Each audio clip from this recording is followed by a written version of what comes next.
ഇന്നത്തെ നമ്മുടെ വീഡിയോ ഒരു സിമ്പിൾ റെസിപ്പിയാണ് കേട്ടോ. പെട്ടെന്നൊരു 5-6 മിനിറ്റിലൊക്കെ വീട്ടിൽ നമുക്ക് കണ്ടൻസ്ഡ് മിൽക്ക് ഉണ്ടാക്കിയെടുക്കാൻ പറ്റുന്ന ഒരു ഈസി റെസിപ്പിയാണ്. നിങ്ങൾക്ക് ഇഷ്ടമാവുമെന്ന് തന്നെ വിചാരിക്കുന്നു. വീഡിയോ കണ്ടുകൊണ്ടിരിക്കുന്ന സമയത്ത് ഇഷ്ടപ്പെട്ടിട്ടുണ്ടെങ്കിൽ ആ ഒരു ലൈക്ക് ബട്ടണൊക്കെ ഒന്ന് പ്രസ് ചെയ്യേണ്ട കാര്യം മറക്കരുത്. അപ്പോൾ ഇതൊന്ന് കണ്ടു നോക്കിയാലോ. അപ്പോൾ ആദ്യം തന്നെ ഒരു പാനിലേക്ക് 1/4 കപ്പ് പഞ്ചസാരയാണ് ഇട്ട് കൊടുക്കുന്നത്. ഇപ്പോൾ തീ കത്തിച്ചിട്ടൊന്നുമില്ല കേട്ടോ, ജസ്റ്റ് ഇട്ട് കൊടുക്കുന്നേ ഉള്ളൂ. അതിൻ്റെ കൂടെ തന്നെ ഒരു 1.5 കപ്പ് അളവിൽ പാൽപ്പൊടി ഇട്ട് കൊടുക്കുന്നുണ്ട്. 1.5 കപ്പ് എന്ന് പറയുമ്പോൾ ഒരു 150 ഗ്രാമാണ് ഉണ്ടാവുക. അതിൻ്റെ കൂടെ തന്നെ ഇതിലേക്ക് ഒരു 1/4 ടീസ്പൂൺ കോൺഫ്ലോർ ഇട്ട് കൊടുക്കുന്നുണ്ട്. ആ ഒരു ചെറിയൊരു തിക്നെസ് കാര്യങ്ങളൊക്കെ കിട്ടാൻ വേണ്ടിയിട്ടാണ്. പിന്നെ ഒരു നുള്ള് ബേക്കിംഗ് സോഡയും ചേർത്ത് കൊടുക്കുന്നുണ്ട്. അപ്പോൾ ആദ്യം ഇത്രയും കാര്യങ്ങളെല്ലാം കൂടെ ചേർത്തിട്ട് നല്ലോണം അങ്ങ് മിക്സ് ആക്കി എടുക്കുക. പഞ്ചസാര നമ്മൾ പൊടിച്ചിട്ടൊന്നുമില്ല, ജസ്റ്റ് അത് തിളച്ച് വരുന്ന സമയത്ത് അങ്ങ് മെൽറ്റ് ആയിക്കോളൂ കേട്ടോ.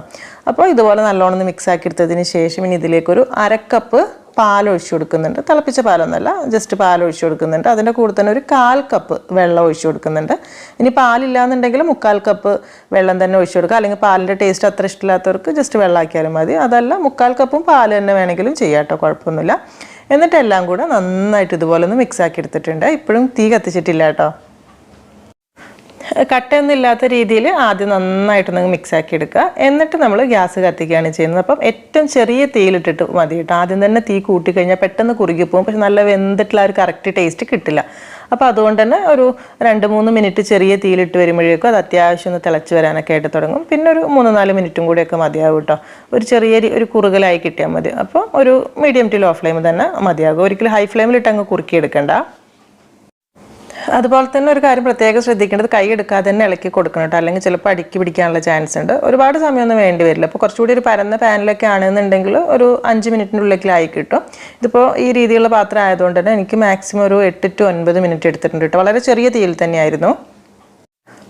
ഇങ്ങനെ നന്നായിട്ട് ഇങ്ങനെ തിളച്ച് അത്യാവശ്യമൊക്കെ ചെറുതായിട്ടൊന്ന് കുറുകി വരാനൊക്കെ ആയി തുടങ്ങുന്നുണ്ട് കേട്ടോ. അപ്പം ഈ ഒരു രീതിയിലാവുന്ന സമയത്ത് നമുക്ക് ഗ്യാസ് ഓഫ് ചെയ്യാം. എന്നിട്ട് ഒരു 1 മിനിറ്റ് കൂടെ ഇളക്കി കൊടുത്താൽ മതിയാവും.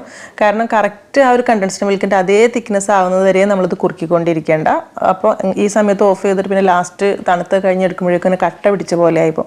അപ്പോൾ ഈ ഒരു കട്ടിപ്പ് ഉള്ള സമയത്ത് തന്നെ നമുക്ക് ഗ്യാസ് ഓഫ് ചെയ്ത് കറക്റ്റ് ആയിരിക്കും. എന്നിട്ട് ചൂടാറാൻ വേണ്ടിയിട്ട് ഒരു സൈഡിലേക്ക് മാറ്റി വെച്ചാൽ മതി. അപ്പോൾ ഇതുപോലെ ആക്കിയെടുത്തതിന് ശേഷം ചൂടാറാൻ വേണ്ടിയിട്ട് മാറ്റി വെക്കുക. ഫ്രിഡ്ജിലേക്ക് ഇപ്പോൾ വെക്കേണ്ട ആവശ്യമൊന്നുമില്ല കേട്ടോ. ഇതിൽ തന്നെ ഇരുന്നിട്ട് ചൂടാറി വരട്ടെ. ഗ്യാസിൽ നിന്ന് അങ്ങ് മാറ്റി വെച്ചാൽ മതി. ഇപ്പോൾ നല്ല കറക്റ്റ് ചൂടൊക്കെ ആറി വന്നിട്ടുണ്ട് കേട്ടോ. അപ്പോൾ മിക്സാക്കി നോക്കുന്ന സമയത്ത് നമ്മളെ കണ്ടൻസ്ഡ് മിൽക്കിൻ്റെ അതേ ഒരു തിക്നെസ്സിൽ തന്നെ ആയി വന്നിട്ടുണ്ട്. ഇനി നല്ലോണം അങ്ങ് മിക്സാക്കി എടുത്താൽ മതിയാകും. കറക്റ്റ് കാണുമ്പോൾ തന്നെ നമുക്ക് മനസ്സിലാവും കേട്ടോ ഈ ഒരു സമയത്ത്.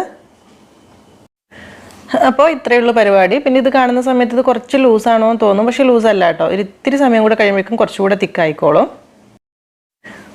അപ്പോൾ ഈ ഒരു സമയത്ത് തന്നെ നമുക്ക് ഏത് പാത്രത്തിലേക്കാണ് ഇത് എടുത്ത് വെക്കേണ്ടതെന്നുണ്ടെങ്കിൽ അതിലേക്ക് ഒഴിച്ച് വെക്കാം കേട്ടോ. കാരണം ഈ ഒരു ലൂസിലങ്ങ് ഒഴിച്ച് വെച്ച് എളുപ്പമായിരിക്കും. പിന്നെ കുറച്ചുകൂടെ കട്ട് ചെയ്ത് കഴിഞ്ഞാൽ ഇങ്ങനെ കോരി എടുത്തതാക്കണ്ട. അപ്പോൾ ജസ്റ്റ് ഇങ്ങനെ ഒഴിച്ച് വെച്ചാൽ മതി. അതിലിരുന്നിട്ട് ബാക്കിയുള്ള അത്യാവശ്യം കുറച്ചുകൂടെ അങ്ങ് തിക്നെസ് വന്നോളൂ.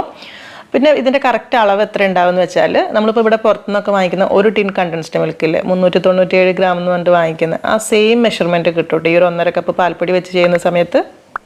പിന്നെ നമ്മൾ ഈ ഒരു പാൽപ്പൊടി വെച്ചിട്ട് മിൽക്ക് മെയ്ഡ് ഉണ്ടാക്കുന്ന സമയത്ത് ഇതൊരു കോമൺ റെസിപ്പി തന്നെയാണ് കേട്ടോ. പക്ഷെ എന്നാലും നമ്മൾ ചില റെസിപ്പീസിലൊക്കെ മിൽക്ക് മെയ്ഡ് കാണിക്കുന്ന സമയത്ത് കുറച്ച് ആളുകളൊക്കെ ചോദിക്കലുണ്ട് ഇത് വീട്ടിൽ ഉണ്ടാക്കാൻ പറ്റുമോ എന്നുള്ളത്. അപ്പോൾ അവർക്ക് വേണ്ടിയിട്ട് ജസ്റ്റ് കാണിച്ചു എന്നേ ഉള്ളൂ. നിങ്ങൾക്ക് ഇഷ്ടമായി എന്ന് തന്നെ വിചാരിക്കുന്നു. പിന്നെ എപ്പോഴും നല്ല എയർ ടൈറ്റ് ആയിട്ടുള്ള കുപ്പിയിലാക്കിയിട്ട് ഫ്രിഡ്ജിൽ തന്നെ വെക്കാനായിട്ട് നോക്കാം കേട്ടോ.